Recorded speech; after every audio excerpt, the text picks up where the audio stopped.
करवावहै तेजस्विनावधीतमस्तु मा विद्विषावहै। ओम शांति शांति शांति। मंत्र। सपर्यगात् शुक्रम् अकायमव्रणम् अस्नाविरं शोद्धमपापविद्धम् कविर्मनीषी परिभो स्वयंभूर्याथा तथ्यतोर्थान् व्यदधाक्षास्वतीभ्यः समाभ्यः। यजुर्वेद के 40वें अध्याय का 8वां मंत्र, ईशोपनिषद का 8वां मंत्र। सपर्यगात् शुक्रम अकायम अव्रणम अश्नाविरम शुद्धम अपाप विद्धम कवि मनीषी परिभू। यहाँ तक हम मंत्र पर विचार कर चुके हैं। अब मंत्र के आगे के जो पद हैं उन पर विचार करते हैं। आगे शब्द आया है स्वयंभू। तो स्वयंभू शब्द के विषय में महर्षि दयानंद सरस्वती जी वेद भाष्य में जिस प्रकार से कहते हैं, अनादि स्वरूपो यस्य संयोगेन उत्पत्ति वियोगेन विनाशो माता पितरौ गर्भवासौ जन्म वृद्धि क्षयो च न विद्यन्ते। कह रहे हैं जिसका, जो स्वयंभू परमात्मा है, उसका क्या नहीं हो रहा है, अनादि स्वरूप है। संयोग से उत्पत्ति और वियोग से विनाश, माता पिता गर्भवास जन्म वृद्धि और मरण नहीं होते, उसको यहाँ स्वयंभू कहा गया है। स्वयंभू अर्थात स्वयं की सत्ता वाला, जिसकी सत्ता के ऊपर कोई दूसरा ना हो। तो उस शब्द को खोला है स्वयंभू को। कह रहे हैं कि उसका स्वरूप कैसा है, बोले अनादि है, प्रवाह से अनादि स्वरूप है। हम ये नहीं कह सकते कि किसी कालखंड में ईश्वर का निर्माण हुआ हो, पहले पहल कभी ईश्वर जन्मा हो, फिर उसने सृष्टि बनाई हो, फिर जीवात्माओं को जन्मा हो, फिर उसने अलग अलग कर दिया हो। पहले तो वह एक ही रहा हो, फिर उसने प्रकृति बनाई हो, फिर उसने आत्माएं बनाई हो, बाद में उसने विभाग कर दिए हो। स्वयं को उसने ब्रह्म गढ़ लिया और स्वयं के प्रतिनिधि को ईश्वर गढ़ लिया। स्वयं में से उसने बहुत सारी असंख्य जीवात्माएं बना दी और स्वयं में से प्रकृति बना दी। फिर उसको त्रैतवाद मान लिया गया, ईश्वर जीव प्रकृति। लेकिन इन सब के मूल में ब्रह्म है, ऐसा नहीं है जैसा समाज में लोग अर्थ निकालते हैं कि ब्रह्म जो है, ब्रह्म अलग है और ईश्वर अलग है। ब्रह्म से ही सब निकला हुआ है, ब्रह्म ही सब का मूल कारण है। तो ऐसा नहीं है, अनादि स्वरूप है। और व्यक्ति गुंजाइश ना देख लेवे, लोग गुंजाइश देखते हैं।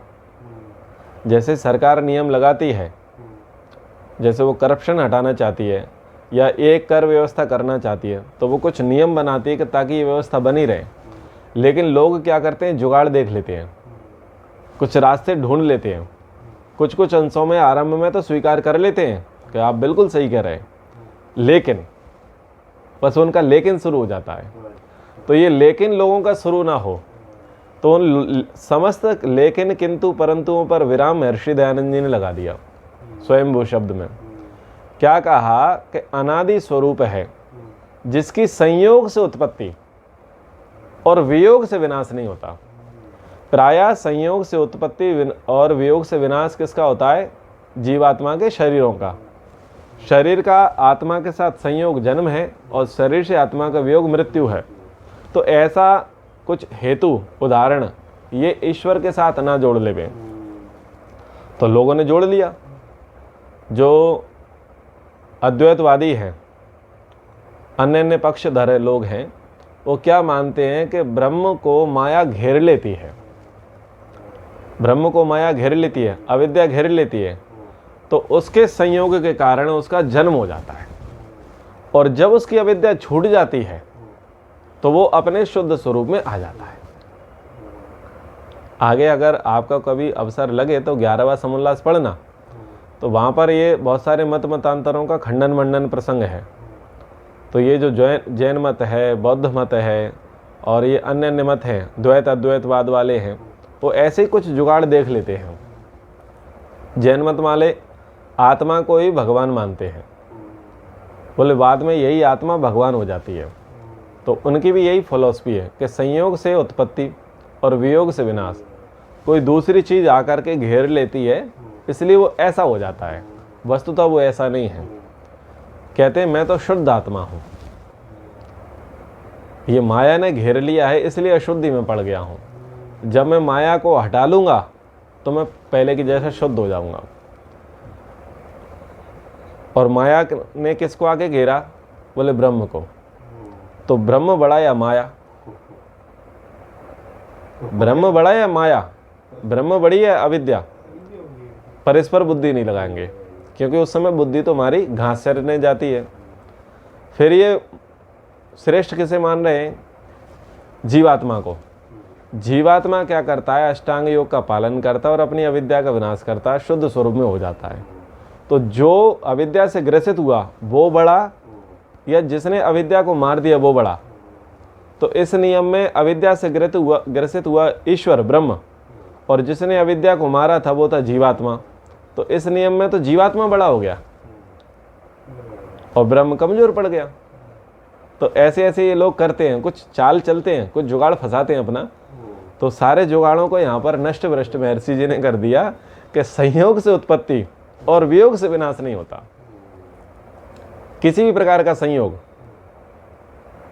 होगा नहीं, उससे उत्पत्ति भी नहीं होगी और विनाश भी नहीं होगा। और आगे क्या कहा उन्होंने? माता पिता गर्भवास जन्म वृद्धि और मरण नहीं होते। इसको यहां इन्होंने स्पष्ट कर दिया। हालांकि अकायम शब्द में स्थूल सूक्ष्म कारण शरीर से रहित, वहां पर इस प्रकार से कहा। अवर्णम में कहा कि छिद्र रहित है, और असनावरम में कहा कि नस नाड़ी के बंधन से रहित है। लेकिन महर्षि जी ने कहीं पर भी गुंजाइश नहीं रखी कि लोग यहाँ से लेकिन किंतु परंतु निकाल लें। तो यहाँ पर भी उन्होंने इन शब्द का प्रयोग कर लिया, माता नहीं पिता नहीं और गर्भवास नहीं, कोई गर्भवास नहीं। अब क्या होता है कि मूल रूप से जो हमारे त्रिदेव हैं, जो हमारे आराध्य हैं, हमारे सनातन समाज में जिनकी बड़ी प्रतिष्ठा है, ब्रह्मा विष्णु महेश, उनके विषय में ऐसी मान्यता रहती है कि भाई उनके माता पिता तो है ही नहीं, उनके कोई माता पिता नहीं, ना फादर का पता ना मदर का पता, इसलिए वो भगवान है। तो ये तो उनको नहीं पता जिन्होंने नहीं पढ़ा, लेकिन जिन्होंने पढ़ा है उनको तो पता है। अब इसमें एक मनोरंजक प्रसंग सुनाता हूँ देवी भागवत का। महर्षि दयानंद जी ने उस प्रसंग को लिया है। कहते हैं कि देवी जो होती है वो हाथ रगड़ती है, हाथ इतनी जोर से रगड़ती है कि छाले पड़ जाते हैं, और छाले से क्या होता है? एक पुत्र पैदा होता है, उसका नाम होता है ब्रह्मा। सृष्टि उत्पत्ति प्रक्रिया बताई जा रही है देवी भागवत में। तो ब्रह्मा उत्पन्न होता है, तो पूछता है कि मैं कौन हूँ? बोले तुम ब्रह्मा हो। और बोले आप कौन है? बोले मैं देवी हूँ। बोले बताइए क्या प्रयोजन है? बोले मैंने तुझे उत्पन्न किया है, किस लिए? आदेश दीजिए कि मुझसे विवाह कर, मुझसे विवाह कर। उसने कहा कि आप मुझे उत्पन्न करने वाली हैं, आप मेरी जननी हैं, तो इतनी बुद्धि तो मुझ में है कि माता के साथ विवाह नहीं हो सकता। तो देवी माँ को आया गुस्सा और उसने उसको राख बना दिया, ढेर कर दिया। अब चूंकि सृष्टि प्रक्रिया करनी थी, देवी माँ ने फिर हाथ रगड़े। हाथ रगड़ने के बाद फिर छाला पड़ा हाथ में। छाला पड़ा तो छाला जब गिरा तो उससे विष्णु पैदा हुए। विष्णु जी से वही बात रखी गई। बोले बताइए मेरे लिए क्या आज्ञा है? बोले आज्ञा ये है कि सृष्टि उत्पत्ति करनी है, संसार चलाना है। बिल्कुल चलाएंगे। कैसे चलेगा? बोले हमसे विवाह करो, क्योंकि जोड़े तो चाहिए, नर मादा का जोड़ा चाहिए, तब तो मनुष्य सृष्टि होगी। उन्होंने कहा कि आप तो मेरी माता हैं और माता से विवाह तो संभव है नहीं। तो जब उन्होंने अवहेलना कर दी तो उन्होंने उसको भी भस्म कर दिया। अब तीसरी बार देवी माता फिर हाथ रगड़ती हैं, हाथ रगड़ती हैं, फिर छाला होता है, छाला फिर धरती पे गिरता है और शिव पैदा होते हैं। उनके सामने समान बातें रखी जाती हैं और वो समान तर्क देते हैं, लेकिन उनकी दृष्टि उस पर पड़ती है, पास में पड़ी हुई राख पर। बोले वो सब ठीक है, ये दोनों राख के ढेरे किसके हैं? बोले ये तुम्हारे दोनों भाई थे, और यदि तुमने शर्त नहीं मानी तो तीसरा ढेर तुम्हारा लग जाएगा। शिव जी ने कहा कि मामला गड़बड़ है। बोले देखो माता, उनका हेतु सही था, मेरा भी समान हेतु है कि माता और पुत्र का विवाह नहीं हो सकता। ऐसा है, आप मेरे लिए एक कन्या की उत्पत्ति कर दो। तो माता फिर हाथ रगड़ती हैं और पार्वती को उत्पन्न करती हैं। तो महर्षि दयानंद जी कहते हैं, अच्छा माता पुत्र का तो विवाह नहीं हुआ, लेकिन भाई बहन का करा दिया, भाई बहन का करा दिया। शिव पार्वती से सृष्टि की उत्पत्ति करा दी। ऐसा देवी भागवत में प्रसंग है। तो देखो यहाँ पर माता कौन सिद्ध हुई? शक्ति माता सिद्ध हो गई नहीं, ब्रह्मा विष्णु महेश की। तो ऐसे ही अन्य पुराणों को पढ़ते हैं तो वहां पर भी इनकी कोई ना कोई माँ होती है। कहीं पर ब्रह्मा पिता होते हैं ब्रह्म पुराण के अनुसार, विष्णु पुराण के अनुसार विष्णु पिता होते हैं, वहाँ विष्णु पिता होते हैं, उनकी नाभि से और कमल का फूल निकलता है, उससे ब्रह्मा जी की उत्पत्ति होती है। तो ब्रह्मा जी का पिता कौन हुआ? विष्णु जी। तो अलग अलग पुराण में स्वयं को स्वयंभू बताया गया है और जो अन्य जो दो देव हैं उनका पिता बताया गया है। ठीक है, तो ऐसी बातें भी हैं। प्राय जनमानस को ये बातें पता नहीं होती। जनमानस ये मानता है कि ब्रह्मा विष्णु महेश जो हमारे आराध्य हैं उनके तो कोई माता पिता है ही नहीं, लेकिन पुराण उठा के देखो तो माता पिता समझ में आते हैं। तो महर्षि दयानंद जी यहाँ कहते हैं कि संयोग से उत्पत्ति, वियोग से विनाश नहीं है, ना ही माता है और ना पिता है, ना गर्भवास, गर्भ का वास भी नहीं है, जन्म भी नहीं है, वृद्धि भी नहीं है और मरण भी नहीं है, कुछ भी नहीं है। तो ये मंत्र इतना अच्छा है, यजुर्वेद के 40वें अध्याय का 8वां मंत्र। इसमें ईश्वर का पूरा वर्णन है कि वो कैसा है, कैसे स्वभाव वाला है, पूरा का पूरा इसमें वर्णन है।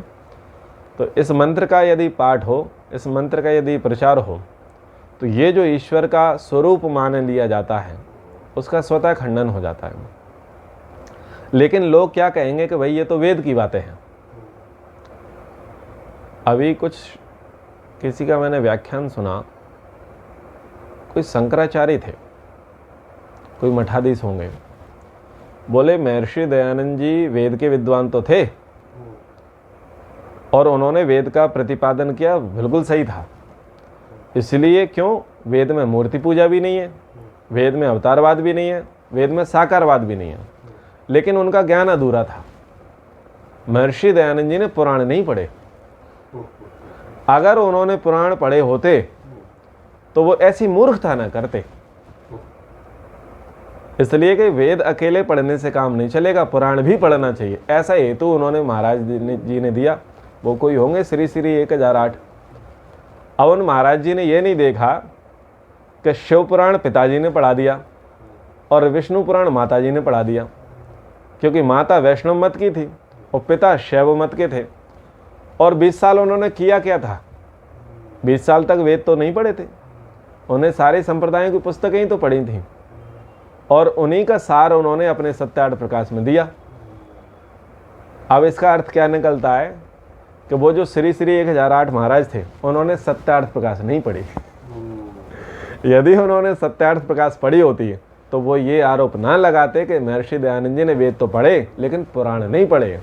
महाराज जी उन्होंने तो कुरान भी पढ़ा, उन्होंने तो बाइबल भी पढ़ा, उन्होंने तो जैन ग्रंथ भी पढ़े, ये आपने नहीं पढ़े।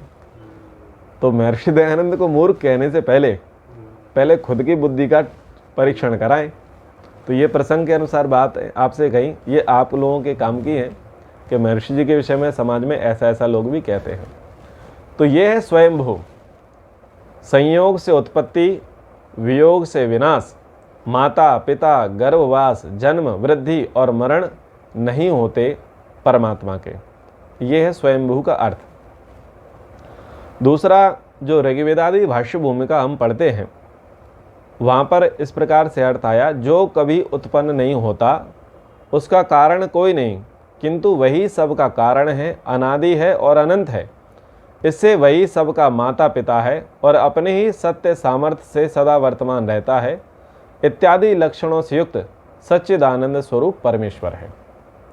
यहाँ दूसरी पंक्तियों में ईश्वर के विषय में महर्षि जी ने कहा है। तो ये स्वयंभू शब्द आ गया समझ में।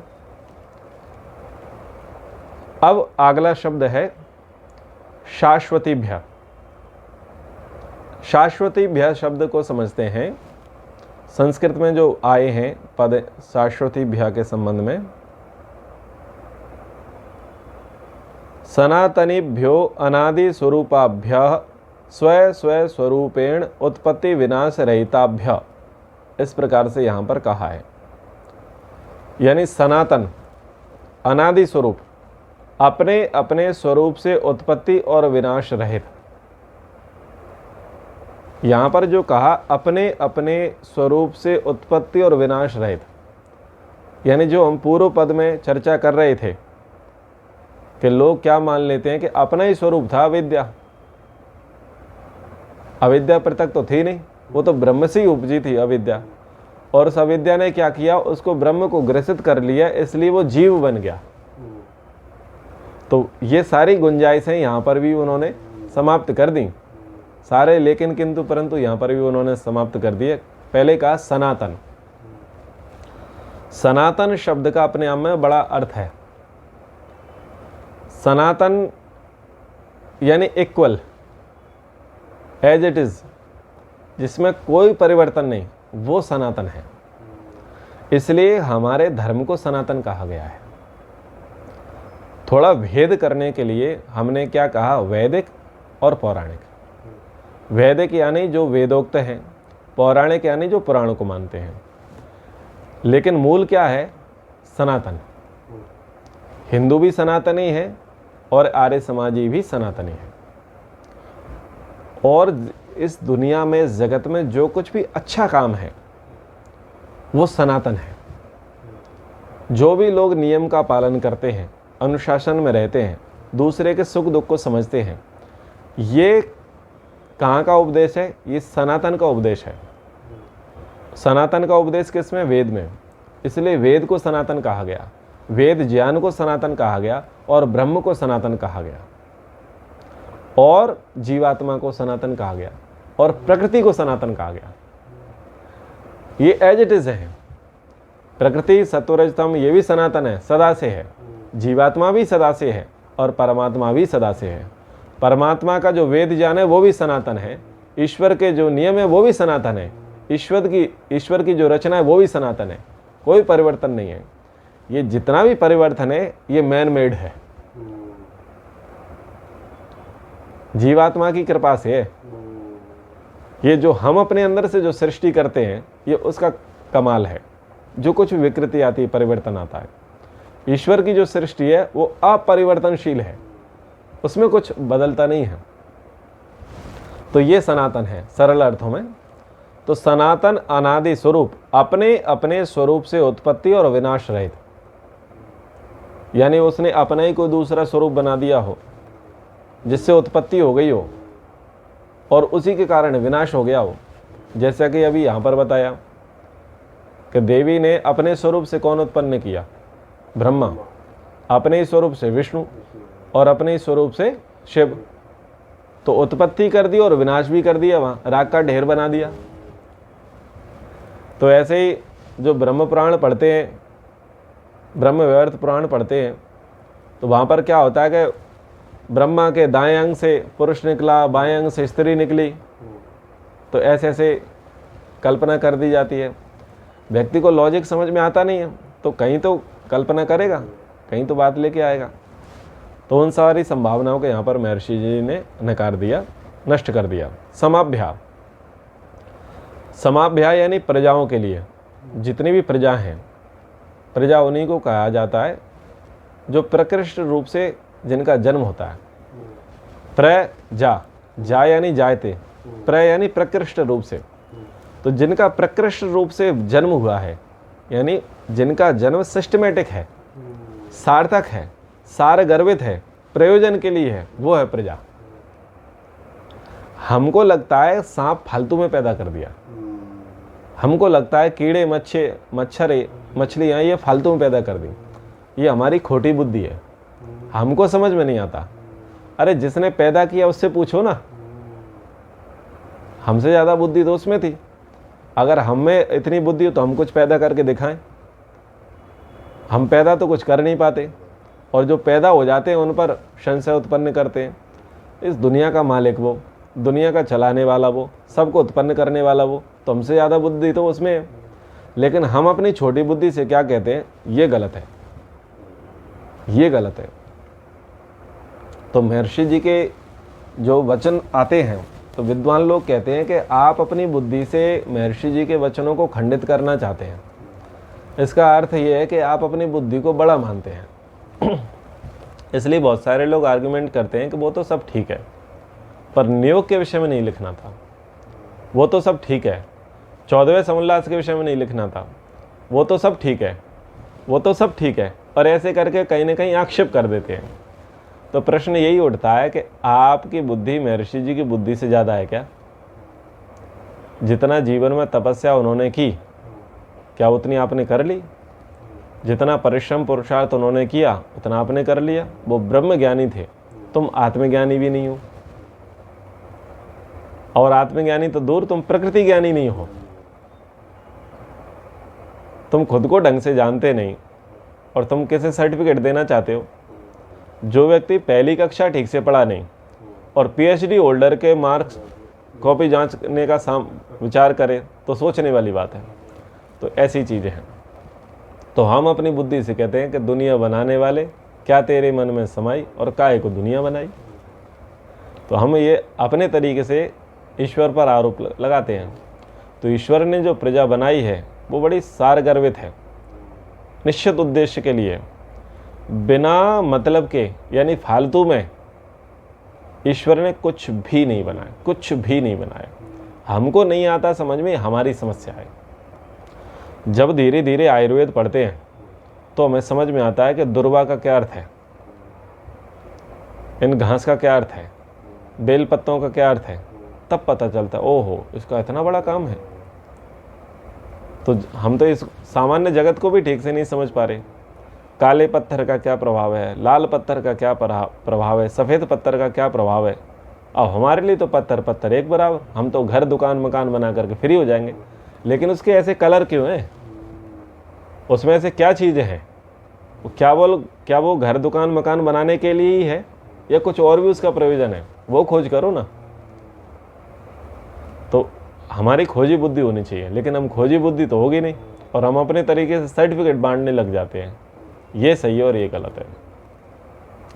ऐसे ही लोगों का सामान्य सामर्थ्य होता है, अपना घर से ढंग से अपना घर तो चला नहीं पाते। जिस पद पर वो हैं उस पद का वो यथोचित पालन तो कर नहीं पाते, और बड़े बड़े जो लोग होते हैं उनके संबंध में टिप्पणियां करते हैं, बोले ये गलत कर रहा है, वो ये सही कर रहा है। अरे कम से कम तुम उनके बराबर पहुंच तो जाओ, और पहुंचने के बाद आप सोचो उसने गलत किया है सही। यदि आपको लगता है गलत है तो आप सही कर दो, लेकिन आपने करना धरना कुछ नहीं है, और आपने विरोध पहले करना है कि ये गलत है। आपको वो गलत दिख रहा है उधर ऊंचाई पर बैठा हुआ, अगर वो वहाँ से सबको डिग्रियां बांटना शुरू कर दे तो आप कितने गलत सिद्ध हो जाओगे। तो ये समाज में बड़े व्यवहार देखे जाते हैं कि लोग जो बड़े बड़े पदों पर हैं, एक ज्वलंत विषय ले लेते हैं कि मान लो बाबा रामदेव को लोग बनिया बोलते हैं, व्यापारी बोलते हैं। ठीक है, मान लेते हैं। आपको यही लगता है ना साधु सन्यासी को व्यापारी नहीं होना चाहिए, बिल्कुल सही बात है। लेकिन उसने क्या किया, क्यों किया, कैसे किया, उस लेवल पर तो आप नहीं हो ना। उस लेवल पर पहले पहुंच जाओ, फिर सोच के देखना।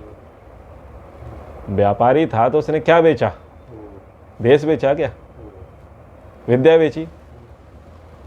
फ्री में कौन ले रहा था? फ्री की कोई वैल्यू समझ रहा था? नहीं समझ रहा था।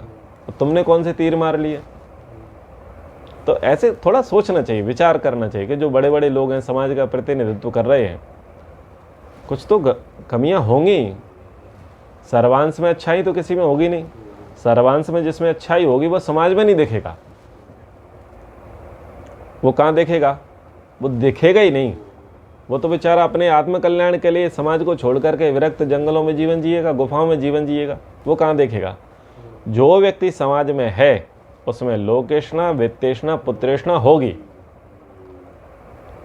बिना ऐषणाओं के वो समाज में कहाँ ठहरेगा?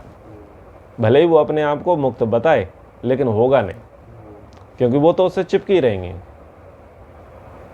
वो तो चिपकी रहेंगी। उसका क्या प्रमाण है? बोले समाज में ही तो रह रहा है, यही तो प्रमाण है। समाज के लोगों से उसका व्यवहार चल रहा है, अभी इसमें वो इंटरेस्ट ले रहा है, यही तो इसका प्रमाण है। बोले वो तो दक्षिणा नहीं लेते। ठीक है, वित्तेषणा नहीं है, लेकिन वो दक्षिणा नहीं लेते, इसके कारण आप रिस्पेक्ट कर रहे हैं ना। बोले हाँ, यही तो लोकेशणा है। छोड़ोगे कहाँ से? और आप उनके भक्त हो, यही तो पुत्रेषणा है। ऐषणा कहाँ छूटेंगे? वो नहीं छूट सकती। इसलिए व्यक्ति जिसका स्वयं का सामर्थ्य नहीं होता और बड़े व्यक्ति को डिग्री देना चाहता है, उसके मार्क्स काटना चाहता है, तो ऐसा नहीं करना चाहिए। तो ये प्रजा शब्द पर हम विचार कर रहे थे। तो उन समाभ्यास सभी प्रजाओं के लिए जो उत्पन्न हुई है, उसके लिए उसने क्या किया? यथा तथ्यतः, यथार्थ भाव से, यानी जो जैसा था उसके लिए वैसा। अर्थान वेद द्वारा सब पदार्थों को व्यदधात विशेष कर बनाता है। ईश्वर जो प्रजाओं के लिए सृष्टि उत्पन्न करता है वो एक जैसी करता है, एक रस करता है।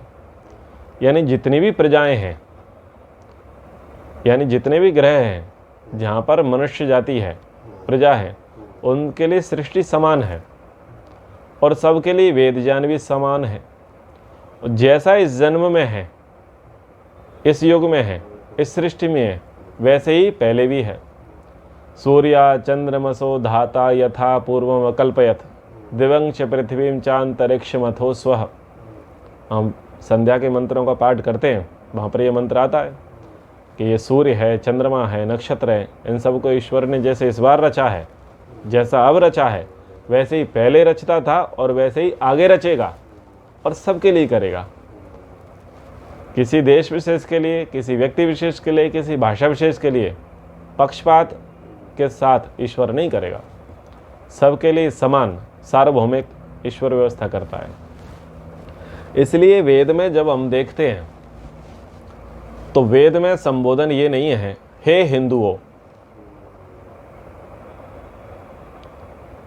वेद में संबोधन क्या है? हे मनुष्यों। हे आर्य भी नहीं आया, हे वैदिकों भी नहीं आया, ऐसे नहीं आया, हे मनुष्यों आया है। और जो संबंध आए हैं वो वर्णवाचक हैं, गुणवाचक। हे ब्राह्मणों, हे राजाओं, यानी वो वर्णवाचक आए। और वो वर्णवाचक शब्द क्या है? यूनिवर्सल। जो इंटेलेक्चुअल वर्ग है वो ब्राह्मण है, जितना बुद्धिजीवी वर्ग है उसको ब्राह्मण कहा गया। हे विद्वानों, हे ब्राह्मणों। तो वहां पर ये ब्राह्मण है, ऐसा ब्राह्मण है, ऐसा नहीं है। और उस गोत्र का ब्राह्मण है, उस नदी वाला ब्राह्मण है। बोले शरयू पाणी है, सारस्वत है, सनाड्य है, दधीची वाला है, भृगु गोत्री है, ऐसा कुछ गोत्र का प्रसंग नहीं है। ना तो नदी के आधार पर है, ना तो क्षेत्र के आधार पर है, ना तो गोत्र के आधार पर है, ना वेद के आधार पर। हे अथर्ववेदी ब्राह्मणों, कुछ नहीं। हे ऋग्वेदीय ब्राह्मणों, कुछ नहीं। यूनिवर्सल शब्द का प्रयोग हुआ है वेद में, हे ब्राह्मणों। यूनिवर्सल शब्द का प्रयोग हुआ है हे मनुष्यों। अन्य पुस्तकों में देखेंगे तो ये संबोधन नहीं है। कुरान में संबोधन हे मनुष्यों नहीं है। कुरान में संबोधन है हे मुसलमानों, हे इस्लाम के मानने वालों। यानी उनके लिए संबोधन है, हमारे लिए नहीं है। ऐसे ही बाइबल में है, वहाँ भी कोई मनुष्य शब्द नहीं है। तो ये तो वेद का है, वेद में मनुष्यत्व की बात की गई है।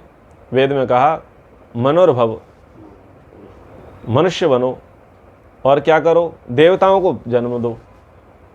तुम पहले मनुष्य बनो और देवताओं को जन्म दो, यानी अपने से श्रेष्ठ को आप लेकर के आओ। मनुष्य बन के मनुष्य पैदा मत करो। वेद कह रहा है मनुष्य बन के देवों को पैदा करो, अपने से श्रेष्ठ को पैदा करो। और श्रेष्ठ को पैदा क्यों करोगे, कैसे करोगे? बोले पहले खुद श्रेष्ठ बनो। इतनी बड़ी बात वेद में है, कोई छोटी मोटी बात थोड़ी है। तो ईश्वर ने जो संसार रचाया, वेद ज्ञान दिया, उसमें कोई परिवर्तन नहीं आता कि अभी 4 ऋषियों को दे दिया, अगली बार थोड़ा 5 हो जाएंगे, 6 हो जाएंगे, 3 हो जाएंगे, ऐसा कुछ नहीं। सूर्य चंद्रमसो धाता यथा पूर्व अकल्पयत दिवं च पृथ्वीं च अंतरिक्षमथो स्वाहा। जैसे पहले था वैसे ही अब है, वैसे ही आगे होगा। तो ऐसा ये ईश्वर है, तो उसी की सबको उपासना करनी चाहिए, जो सपर्यगात है, सर्वव्यापक है, अकायम, स्थूल सूक्ष्म कारण शरीर से रहित, अस्नाविरम, नस नाड़ी के बंधन से मुक्त, अवर्णम, छिद्र रहित है, अस्नाविरम, फिर क्या कहा, शुद्धम, अविद्या आदि दोषों से रहित, बिल्कुल भी अशुद्धि नहीं है, पवित्र है, अपाप विद्धम, न पाप करता, न पापकारी, न पाप से युक्त, न पाप में प्रीति करने वाला, कवि, सबको जानने वाला, मनीषी, सब मनुष्यों की वृत्तियों को जानने वाला, परिभू, दुष्टों का पापियों का तिरस्कार करने वाला, स्वयंभू, अनादि स्वरूप, संयोग से उत्पत्ति, वियोग से विनाश नहीं है। तो ऐसा जो ईश्वर है, जो शाश्वती भ्या, जिसका ज्ञान शाश्वत है, सनातन है, उसी ईश्वर को जानो, उसी को मानो, उसी को पूजो, उसी को जान मान करके पूज करके हमारी उन्नति होगी। वही हमारे लिए उपासना करने के योग्य है, इससे अतिरिक्त नहीं। तो ये ईशोपनिषद का ये 8वां मंत्र हमारा अब यहाँ पूरा होता है। आगे हम विद्या प्रसंग को उठाएंगे। कक्षा को हम यहाँ पर विराम करते हैं। एक बार ओम का उच्चारण। ओ